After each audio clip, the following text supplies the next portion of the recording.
Hi, everyone. Welcome to today's show. I have a guest with me today, author and satanic priest and founder of the Satanic Thulian Society, Lucifer LeGivorden. Hello, and welcome to today's show.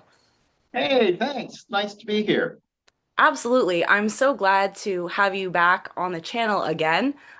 We were saying it's been about a year since we did another show together, and I'm so excited to talk about your new book, which is called A Bad Moon. And Yep. this book is really special because so much of your work has been grimoires and material on theistic Satanism and very serious occultism. And you have once again decided to release this creative project aside from your usual work. So I wanted to talk about the significance of this today and also a bit about the book as well for people to help inspire them in their spiritual paths because there's so much that we can talk about. So the first question that I have for you about the book is what had inspired you to explore werewolf folklore for A Bad Moon? Well, I've been a student of the occult for over 30 years. And I've been a practicing Satanist for just about 20 years now. Um, I started practicing Satanism actively in 2006, I believe. And before then, going all the way back to 97, I was an occultist. I grew up though watching classic Hammer movies, American Werewolf in London, The Howling, and so I grew up with this wonderful classic movie genre, and respect for it, which Satanism draws very heavily from. You may remember back in the 1960s and 70s, a lot of those movies that inevitably inspired the Satanic Panic drew very heavily on the satanic iconography. And I want to say a lot of those movies were both inspired by and inspired Anton LaVey in his personal aesthetic as well as their own. And as we know, The Devil's Reign was a movie that actually had Anton LaVey in it, along with William Shatner, John Travolta, uh, Ernest Burgess, and a bunch of other really great actors. And LaVey, he designed all the satanic sets for it. I actually have a replica of the helmet that he used in that movie.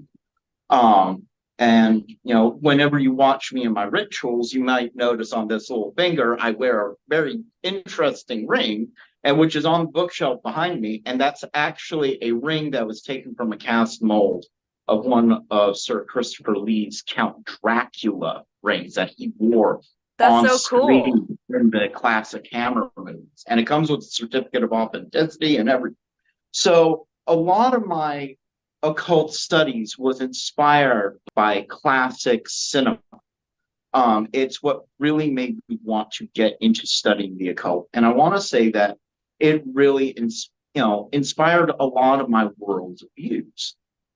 Once I was in the occult, of course, I ate up literature ravenously about all sorts of things, including cryptids, monsters, witchcraft, and well, obviously Satanism.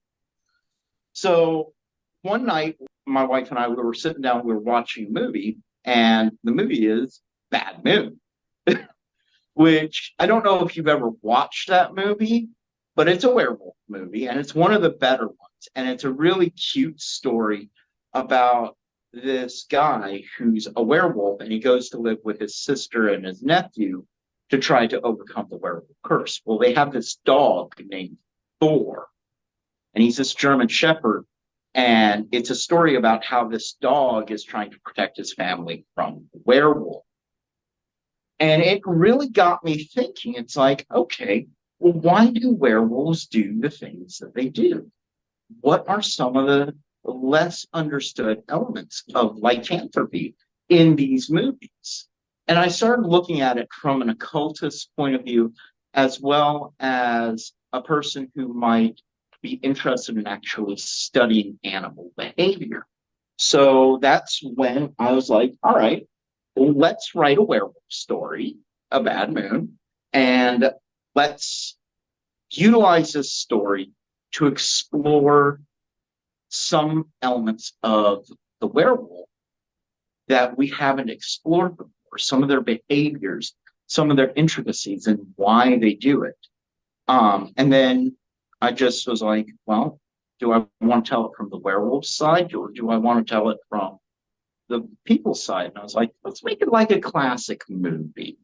I want to write it so it's sort of a creature feature, so the werewolf becomes the monster. But I also wanted to tell it something from the werewolf side. And so, well, you know how I did that. Oh yeah, absolutely. And I thought it was really successful in how you created the story, and I enjoyed reading it so much. I like I was saying in the review, I found it really refreshing to read an occult informed horror story among all the more heavy material that I've been studying for school and stuff like that. So after years of writing occult nonfiction and grimoires, what drew you to step more into the realm of fiction with this novel? I know you've been doing a lot of things with your satanic organization and going through a lot of personal growth as well. So I was wondering if that affected your choice in doing this. Well, yes and no. That definitely did affect some of it. What it was is after I got done writing or rewriting my variation of Bible of Cthulhu, which I'm still in the process of editing a final version, but we have like a preliminary version already out that people can still go get, and it's still really good.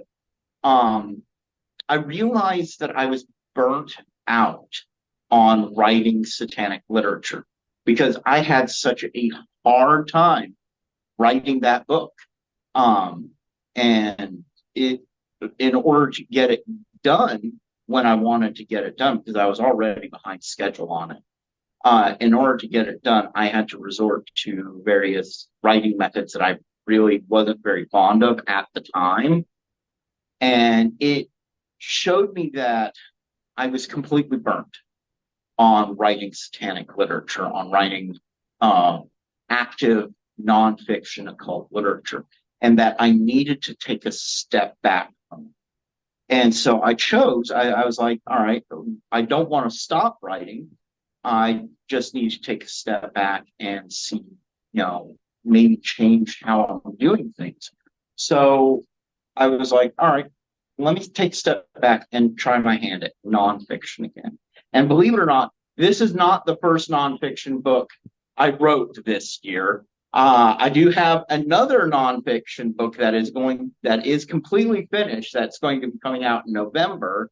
And I was also, before writing this, working on another project that I also burned myself out on. And I was like 6 chapters away from the end that I couldn't finish it. I had to change again. And so my wife told me, you want to write this werewolf story, just go ahead and write it. This is what came around.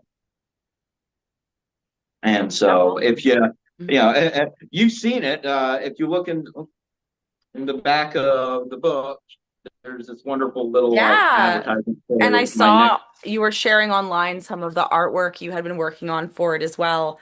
One Evil Yes, Christmas. yes. One Evil Christmas will be coming out in November, and I'm looking forward to it. I had fun writing that. It was a cute one, but again, it's sort of raw. I was still trying to figure out my new writing method to write nonfiction, and so it isn't quite perfect. Um, and yeah. That's wonderful. I find that in my own spiritual practice, it's so important to do creative projects that are, yes, inspired by the spiritual work that I'm doing, but also just have a freedom to exist in their own way. almost like the child of inspiration from everything else that my brain has been going through. And basically giving that as like a gem of inspiration to the world. And that's why I thought that the situation of this work that you've created is so important for other spiritual practitioners to think about and learn from and to be inspired by, because not only is the story awesome and fun to read, but also this idea of someone like yourself that has dedicated his life to discovering the unknown and pursuing the occult mysteries and not just that in a vacuum, but in all your work of community service through what you're doing to help other people in their paths, which is always difficult for people that are seeking in the darkness. And so this is really a lesson to a lot of people that just because you might be burned out, it doesn't mean that you're supposed to abandon the things that you love. I've been asked numerous times, is STS done? Is it closing? Because as you know, last year we had a lot of problems. I went through a lot of problems.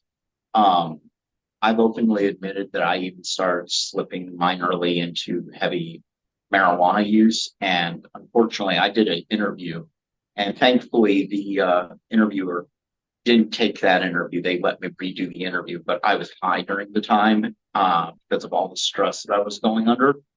And they let me redo the interview when I wasn't. And I was really appreciative of that. And it showed me that there was a lot of things that I was having personal problems with that I needed to address. And so people, in October, we went on sabbatical. I shut the membership doors. Numerous members left STS, but and people ask me, is STS done? Is it closing? I'm like, no, it's not closing, but we are taking a break from it. And I needed that break. And this book came about partially because of that break that I was able to take it and refocus my energies that I needed to do. That way, when we do reopen, which we're going to be doing in October, things will be a little bit different, but we're going to be reopening in October. And uh, I can come back to it with a fresh view and a fresh perspective and a new understanding and appreciation for it. That's fantastic. I think it really helps to spark that sense of wonderment as well and mystery that often can be distracted from when we're dealing with so much stuff that is very personal in regards to helping people in the work that we do, right? Exactly. And the thing that a lot of people need to remember is Satanists and occultists, priests and priestesses, we're people too. We have lives outside of this, families that we need to tend to. Um, you know, you get a lot of people who come into this and they go so rock hard into it that they seem to forget why we're doing this, why we build temples in our homes, why we have altars, or why we write books on this. We do this because we're trying to improve ourselves. And part of improving ourselves is helping others improve themselves. And, sometimes we need help as well. And that's always going to be the major journey is you're always trying to improve. You're trying to improve your personality, your knowledge, your living situation, your health. There's always got to be something that you're trying to improve. You're trying to improve your personal skills on something. It doesn't matter what. And sometimes life gets in the way of that. And that's when we come in as clergy to help people out in whatever way that we can. And it doesn't matter if they're a Satanist or not. We take vows to do exactly that. Yeah, exactly. And that really goes into the overall principles of your organization, the Satanic Thulian Society, of developing the Ultima Thule, right? Exactly, exactly. You're always trying to reach your highest self, and that's exactly what Thule or Thule, as some people might say, means. I remember how you and I first met, and that was a little bit of a contention. But because of you, I wrote this wonderful article that's actually on the website that kind of goes into explaining the history of the word Thule and um, you know how it's, a lot of people, they misunderstand it as being just simply tied to the Nazis, but it's not. It's much older, and people, if they read their Dante's Inferno, they know the character Virgil, and Virgil was a real person about 2,000 years ago, and she coined the term Ultima Thule, meaning farthest Thule. And Thule was this island way to the north. It was meant to be the ultimate goal of trying to reach that highest, furthest travelable point. That's what Ultima Thule means, to go as far as you can and then keep going. Yeah, that's so amazing and inspiring for people because most people haven't been invested in the occult for as long as you. So they don't realize like the consequences of the energies that you put forward or how overall your life will go through some kind of alchemical transformation if you have a real spiritual practice. And it's not always just going to be the obvious things. Getting involved with Satanism on a social level can make you a bit of a pariah if you're not careful. And, that's another thing that a lot of people don't understand. So when you get into this, you know, you and I, we've been in it long enough. We understand on the price it takes on our lives and those people around us for simply being involved with us. And we're good with that. We've made peace with that. But a lot of people aren't. And that's one of the things that we tried to tell people. And I think if people should know it more, that we should tell people more that, hey, it's great to get involved with this, but think about how it is for your social life and where you want to go. This may not be the right path for you to achieve that. And, I see so many people, they have, they're struggling. They have so many hardships and struggles. And I want to tell them, this is what you're doing wrong. You need to change this. You need to change how you speak or approach things. And no matter what you do then, um, things will go better for you. But half the time, I can't. I can't. And I've got to let them find that alchemical change themselves because if I intervene, it's going to contradict where they're going in their life.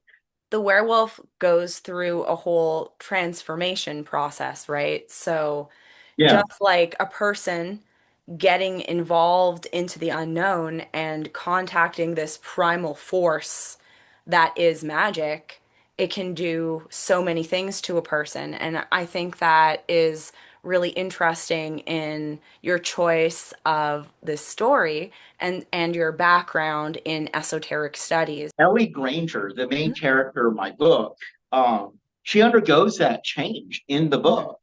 And it's a really interesting thing to see because, as you know, in the beginning of the book, she's gone through some really bad things over the course of the year before the book happens. Um, and she's, I'm not going to give away any parts of the book for people. Throughout the course of the book, you go from this beaten down girl to happening to come to grips not only with the things that have happened to her, but what is going on around her and what her future might be. Exactly. And that's the cool part about the transformation aspect of the werewolf. Did you find that in your pursuit of writing this book and I know this is just the first in a series too, which is pretty cool. Um, Yeah. did you find that it reflected your own personal transformation from your gnosis of the occult? I want to say so. I never really thought about it, but yeah. Um, looking back on it, when I first started really getting into the occult, I started just as this naive kid who one day, one day had an incident myself, and I've shown people the scars on the side of my head. I was bitten by a Great Dane, and I was DOA for 20 minutes. I've told people this story before. And when I came back, because they were pronouncing me dead, they were giving up on me, and I came back.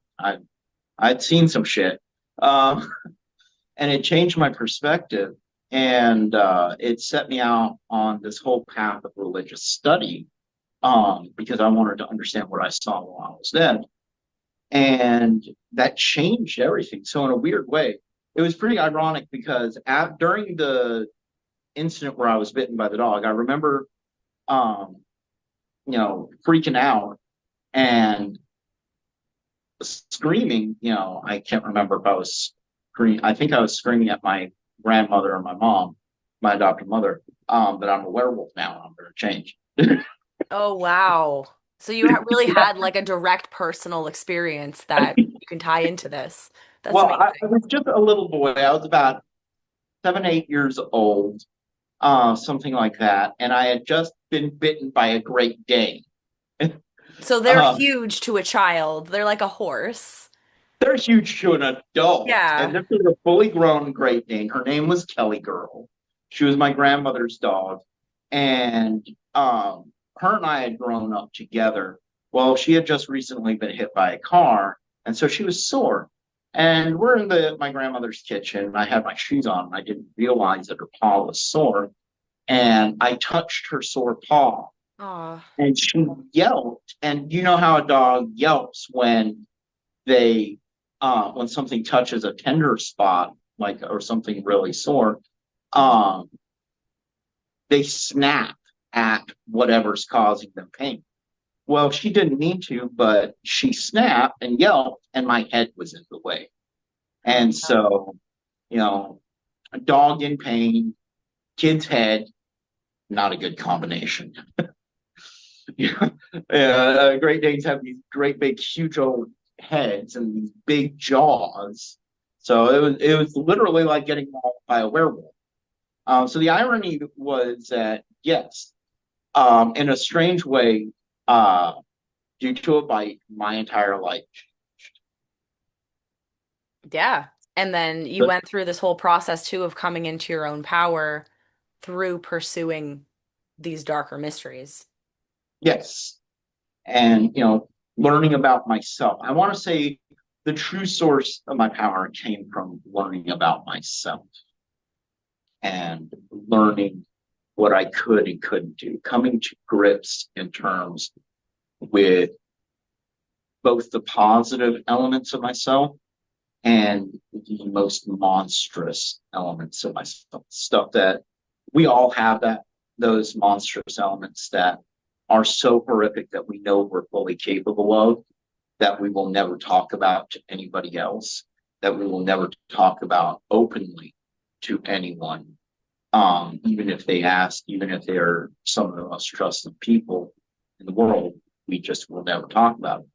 Um, Most people, they bury that monster inside of them, and they put it in a little tiny box in their head, and they never open the box. Well, I found one of the things that, in order to truly come to understand yourself, is you've got to open that box and you've got to face that monster of yourself. And once you can come to grips with that, once you can face that and admit it to yourself, you never have to talk about it to anybody else. But as long as you can admit it to yourself, you can control it. You can then put that box back. You could put an extra lock on it because you now understand what it is. And you can now turn that evil to your benefit and become the best version of yourself. And I think the werewolf is a wonderful example of that transformation. The vampire is another one as well. And I think that's why vampires and werewolves, they are some of our favorite monsters, because we see that these are creatures in folklore that represent the most monstrous elements of humanity, the bestial nature and the absolute pure sadist. Um, and that they just consume and destroy everything around them. But they can also create and become something above humanity. And I think that's one of the other reasons why we like these monsters so much, why we love werewolves and vampires, because they inspire us to become more than ourselves by confronting that evil within us. Yeah, that's so true, brother. Like when you speak of this, those are the real keys to mastering black magic and the dark arts.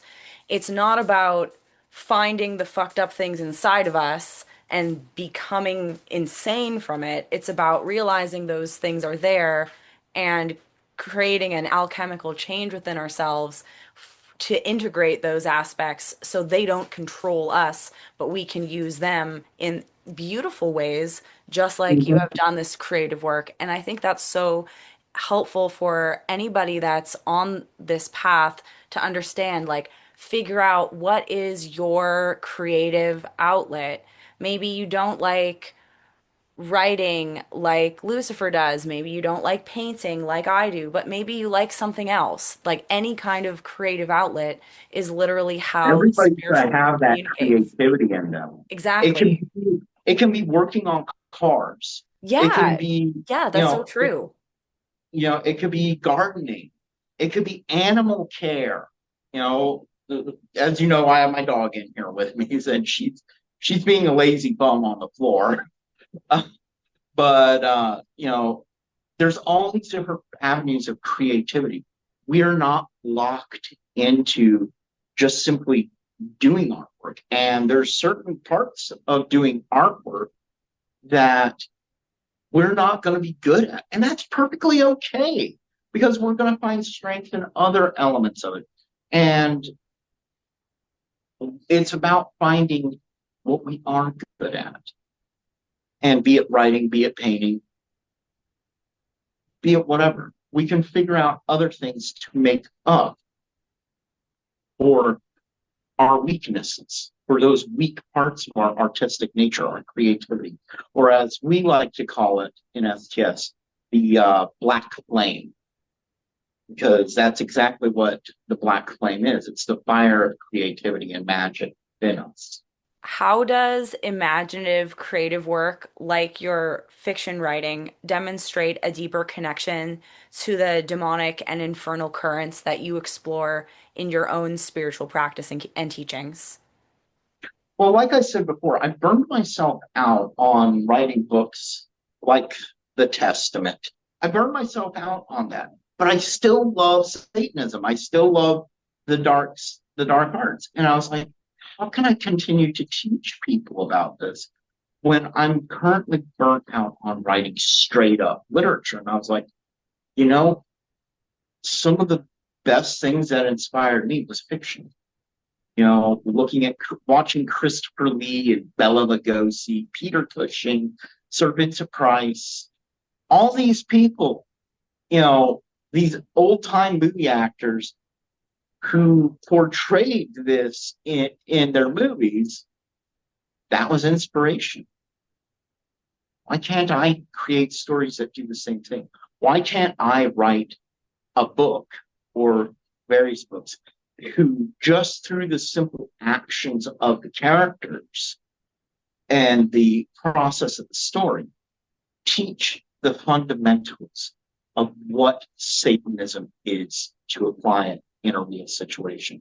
Even if that situation is a fantastical fantasy situation, like being chased through the Cherokee National Forest by a werewolf, uh, why can't I apply those lessons and apply it to my characters? So when people read the book, they can see how these lessons can be applied to their day-to-day life through these characters, through Ellie, through Tina.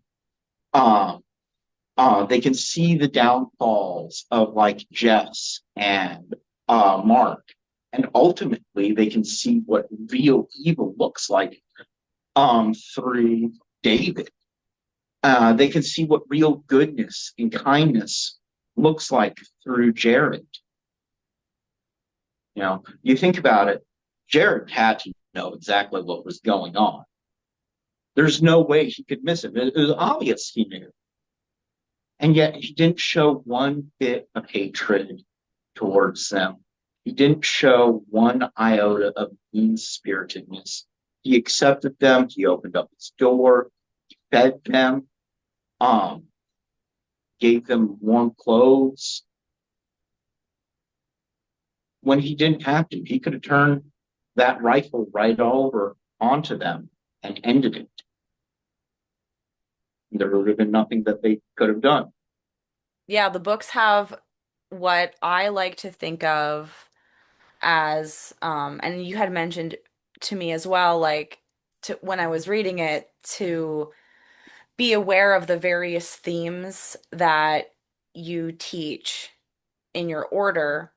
And I really like that because you explore principles of what I like to think of as real theistic Satanism, which is about helping people, which is about empowering people, not harming children, and all these other values that overall will fundamentally help the world and people if they actually think about them and not fear the things that people don't want to pay attention to, because that's a big part of Exactly. the problems, right?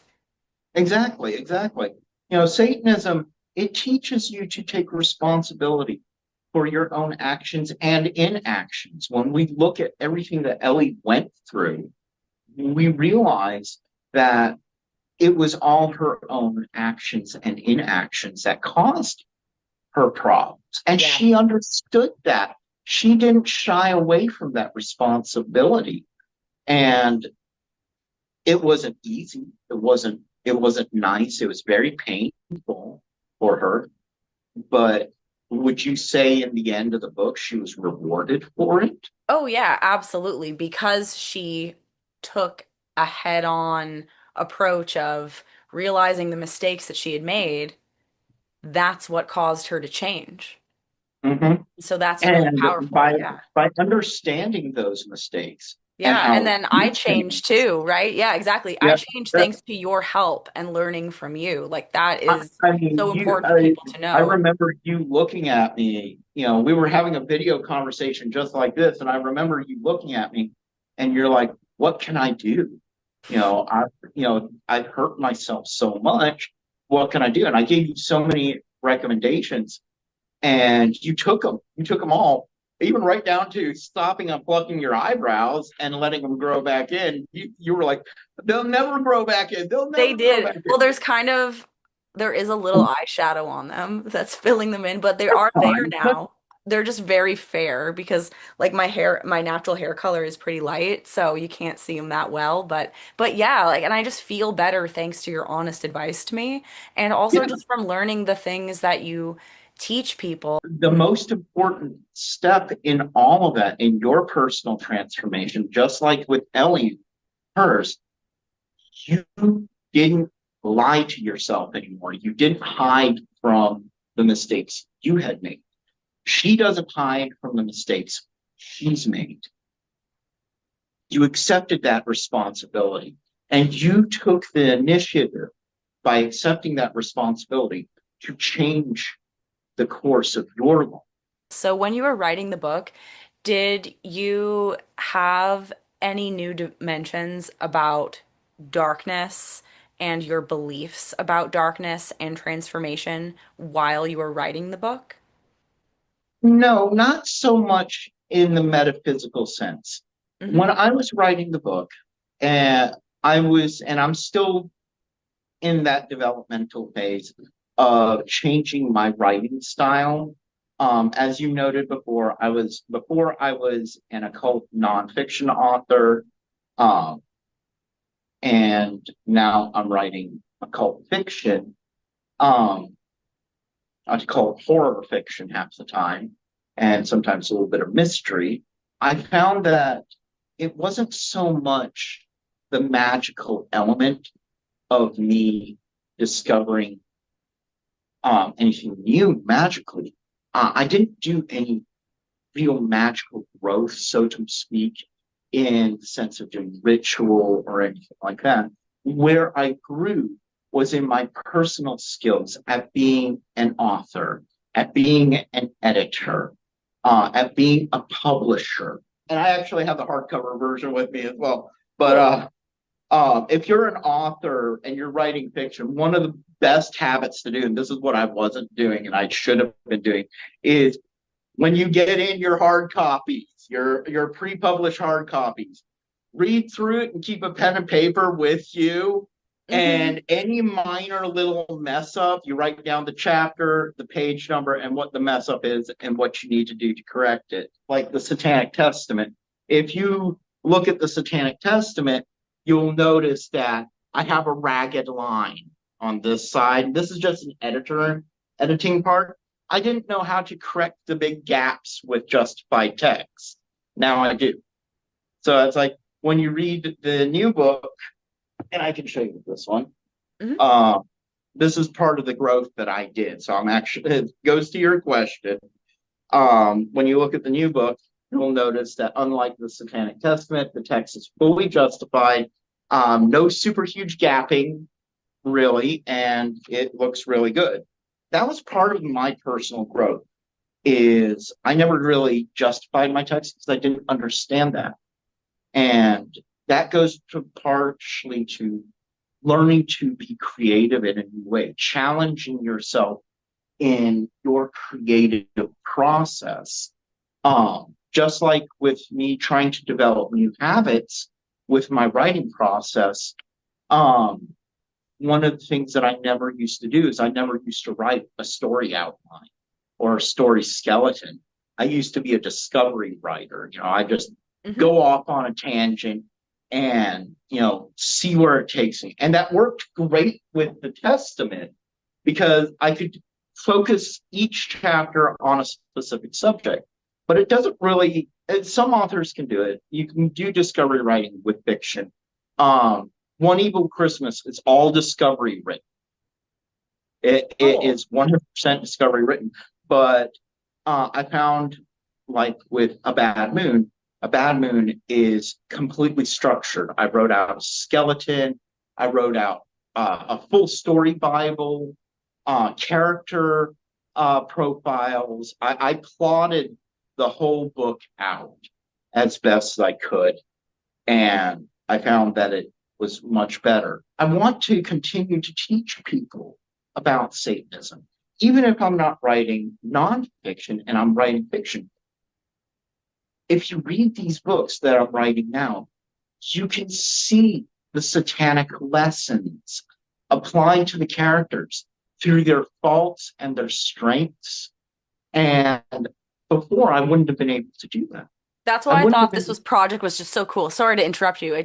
This No, is go ahead. why I wanted to feature you on the channel because I think this is so important for people to witness, like how you put all of this together, your discovery process, and why you chose to do this because I think it's so unique in a Mhm. creative project that's still teaching people about Satanism and your message, but in a way that also helps inspire people on how can they create something artistic with those same messages. Yeah. And that's the thing. We see so many books coming out on Satanism, and some of them are really good. I got a whole library shelf behind me filled with books on Satanism. I've got books by Anton LaVey, Michael Aquino. I've got books by authors who are just not around anymore. some of these books are really great books. Some of them are not very good at all. But the thing is, that doesn't mean that the Satanist who wrote it was bad, just that they didn't have the right medium.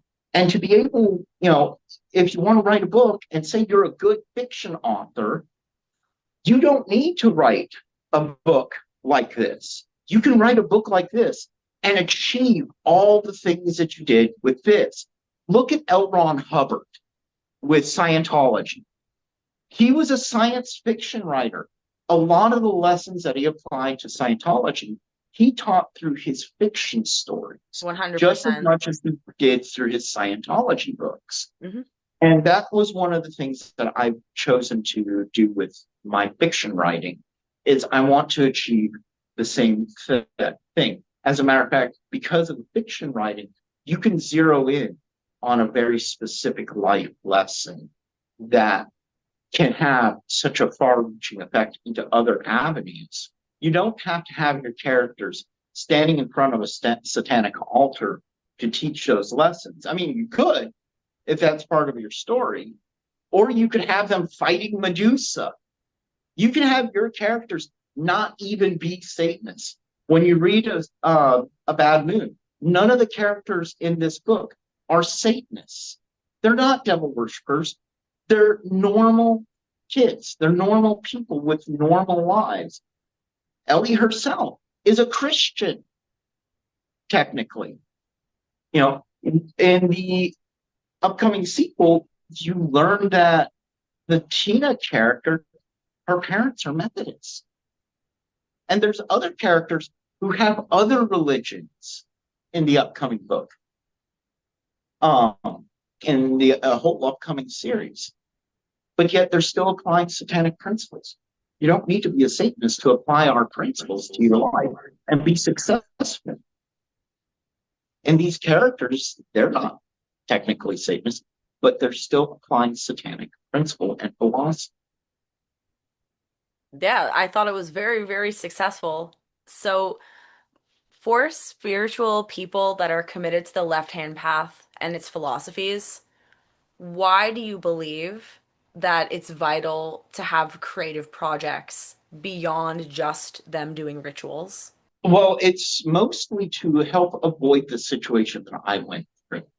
I had been going so hard with my Satanism, as people can see just from where I'm sitting. And if they watch my ritual videos, I built my own temple in my house. I'm currently sitting in a room with a 12-foot ceiling, with a dragon chandelier above my head. The whole room is completely painted black and red and is dedicated to Satanism.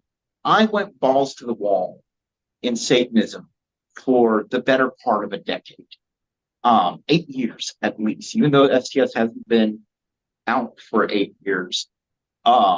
We are going to be coming up on our 6th year this October. But even before then, um, I went balls to the wall with Satanism. We had a meetup group up in Maryland. We had people coming over, and I completely dedicated myself to Satanism and satanic writing and just going completely all in on it so hard that I eventually burned myself out. And burnout is not fun. It can be scary. You can be left questioning your own faith and everything because you get so tired of it that it becomes very meaningless to you. Me personally, I love doing ritual. I love doing our monthly high masses. They are very important to me. And I find that a lot of other people enjoy them as well because no one else was doing it.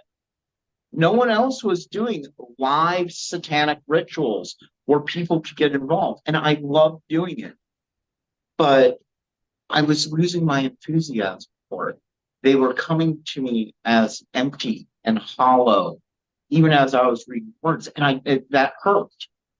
And so, having these creative projects, being able to step away out of this satanic sphere that we encase ourselves in, outside of this dark metaphysical sphere, having these projects like this, just a simple creative project that you can have fun with, um, that helps keep that fire in you alive to do all this. Because this, what we do here, is only one part of our lives. And that's something that I think most Christians actually get right. You can be you're a Satanist 24/7. You have a religion 24/7. It's not something you can turn on and off by a light switch. Um, we use these philosophies to help guide us through life and interpret our world. But this is not our entire lives. It cannot. This is only one element of our lives. And by having these other outside projects, having these other outside things, makes all of this much more enjoyable and fulfilling in here. So when you have a creative project, be it painting, be it writing a book, be it writing a fiction book, even just picking up and reading up a fiction book or playing a video game, having a passion project that has nothing to do with the occult, that has nothing to do with your religion or anything outwardly, will help you build yourself to your religion, help marry you to it all the more, because then you can step into your ritual chamber. You can pick up your sacred book, your grimoires, and you can feel that weight. You can feel that joy in it. For me, I haven't stopped doing my monthly high masses, even though I'm in sabbatical still until October. So we still have a few months left.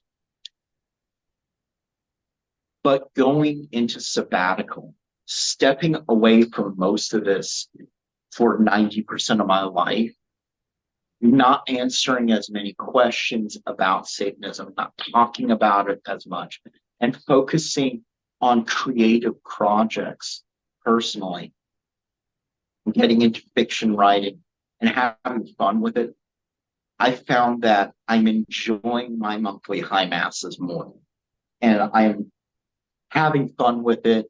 Occasionally we get Christian haters who come into the rooms and they're causing trouble. And we have people who still bounce them out and everything. But even then, I have fun with them. I enjoy their presence, even though they're talking some of the most hateful vitriol. Anybody who watches my high masses know that I can't see it. It's not affecting me because I turned the camera around. Um, so I got Diana off in the corner here who's monitoring everything. I got other people on other computers who work as our security who's monitoring everything, and they're seeing it. I'm not. They're just bouncing them out. And even when they're not there, the people who are there, they eventually realize that they're not achieving anything and they leave. And we still have a wonderful, fun, sometimes laughter-filled ritual. And it's really interesting because you have these satanic rituals, and you know how we get. We can get really like fire and brimstone in them. But then we can break and just start cracking up laughing. And it's really wonderful. And that brings the enjoyment of the religion back to us. And we can talk, even after the ritual or before the ritual, we can talk about our creative passion projects, because ultimately that is what we live life for, is that passion, that love of living. And if we can't have fun projects like this for me, or your painting or whatnot, then what's the point of it all? What would be Hell the point of yeah. all of it? Yeah, If exactly. we couldn't enjoy our religion, why are we practicing it? If I wasn't enjoying Satanism anymore, why would I keep doing satanic stuff? And we see people like Marie Ravensoul. I mean, remember her. She went through a burnout phase and she didn't tell anybody about it. And she went through a hard conversion to Christianity. She took down all of her books online. She stopped dressing gothic and everything. She went through a whole transformation. I'm not sure it's exactly healthy for her. I hope it is. I hope for the best for her. And I could end up going through what Maria Ravensoul did, where complete religious conversion. I wouldn't have converted to Christianity. I would have still been pagan. I might have gone to Norse paganism or back to Wicca. Um, but I didn't want to do that because I love Satanism so much. I love being a Leviathan. I love all the effort that we put into this house. Even though this house still needs a lot of work, this room, I put so much heart and soul into it to bring to people, to allow people to come here and experience the magic of it all for themselves. And if I couldn't do that anymore, it would have broken my heart. It would have absolutely just crushed me. And I was so thankful that I was able to fix that about myself, to take a step away.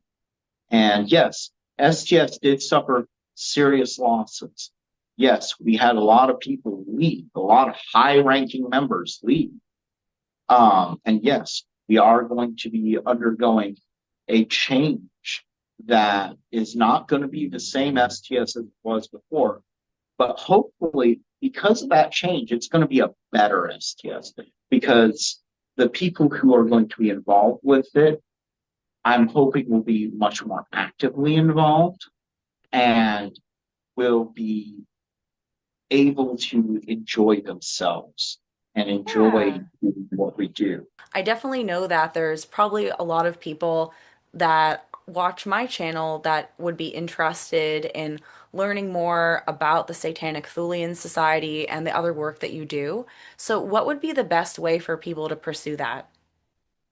Well, right now, because we are still in sabbatical, um, the best two ways to do it is to buy a the Satanic Testament and the subsequent books, the Black Grimoire and Red Grimoire, as well as the Satanic Priest Top Secret Manual. These books are the best way. And if you wanted to pick up the Bible of Cthulhu for our Cthulian element, um, you can go ahead and do that. The other way is to look on our website and read up on our website. Currently, I'm off and on trying to do edits to the website. Unfortunately, due to finances, I've had to take down the old Cult of Cthulhu website that I was running, and we're merging that onto the STS website. So the STS website is going to be like my central hub page where it's going to have everything. It's going to have my author profile, my author page. It's going to have the Cult of Cthulhu stuff. It's going to have any of our other subgenres of Satanism, like vampirism, Setianism, Siphism, as well as the Levian stuff, the Cthulian stuff. It's all going to be on the STS website in its own little section. So I'm currently slowly working that in because I've been so focused on writing, I haven't really sat down fully to do to focus on editing the website. But that all being said, the website is a really powerful tool. It is a really good, solid place to be. One of the big things that I remember was the old Church of Satan website, where it just had a massive amount of information compared to how the Church of Satan website used to be when it was just a basic HTML site with the button column on the side, and it was very rudimentary. The amount of information that it had was absolutely stunning. And if you knew how to operate that website, you could pretty much understand the entire Church of Satan beliefs from that website. We're obviously not atheists. We do believe in a very real Satan. We believe it in the same way that Anton LaVey actually did, contrary to popular belief. He was not an atheist, and he actually stated so numerous times. He went on the Joe Pine show and everything. He just didn't believe in an anthropomorphic Satan, and neither do we. We believe in a transmutable Satan. So that's a whole thing that if you're really interested in it, you can read the books, you can read the website, and you can understand what is transmutable versus what is anthropomorphic, and why is that such a very critical detail. And when you understand that and you realize, oh, wait, Anton LaVey flat out said, even in the Satanic Bible, which is right behind me, the first chapter of Anton LaVey's book. Let me pull it up. The very first words in the very first chapter in the book of Lucifer, and it's in this chapter. Wanted, God, dead or alive, on page 40. This is what Anton LaVey says, and I want people to pay attention to it. It is a popular misconception that the Satanist does not believe in God. Notice he said misconception that they don't believe in God, which means they absolutely do believe in God. That is literally the very first sentence. The very first sentence. And we take that to heart. Anton LaVey went on the Joe Pine show, and he flat out said he absolutely believed God exists. Then he went on to explain how that was. Well, once you actually break it down, you realize Anton LaVey didn't have a word for that. He didn't understand that the word was transmutable. And so he just expressed, we just don't believe in an anthropomorphic God or an anthropomorphic Satan, which is 100% correct. It's not to say that Satan or God can't take on an anthropomorphic form if necessary, but they can also just be a written word, a story, a book. They can be a song. They can be whatever they need to be to get to an individual person and make them understand. They can even, like the Christians say, work in mysterious ways. And that is the whole concept of being a dark undercurrent of energy, as Anton LaVey used to say about what Satan was. He was this dark undercurrent of energy in the world. And that dark undercurrent of energy works in different ways, different mysterious ways. And so, yeah, we absolutely do believe in real Satan. But the best way to learn about this, about what we do, about what real Satanism is, about what the Satanic Thulian Society is to go to our website. It costs you nothing.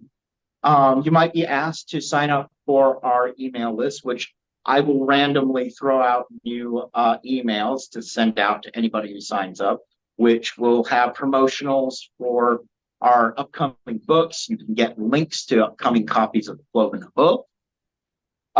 You can find back issues through it. It's really interesting. So, yeah. And you can even see upcoming articles or events and make plans to possibly attend one of our events. And that's going to be one of the big things that, just go to our website. Get involved with us. The best way to learn about this is get involved with it. I will put links to everything that you mentioned in the description of this video, as well as the link to your YouTube channel so everyone can find it. Thank you so much for allowing me to interview you since you've gone on your sabbatical. I really appreciate it. I think that there's so much ground that we covered today in this very deep conversation that people can take so much from. To everyone that's watching, please go right now and buy A Bad Moon and all of his other books as well. I'll put links to that in the description of this video. Lucifer LeGivorden, thank you so much for your time today. Did you have anything else that you wanted to say to people before we go?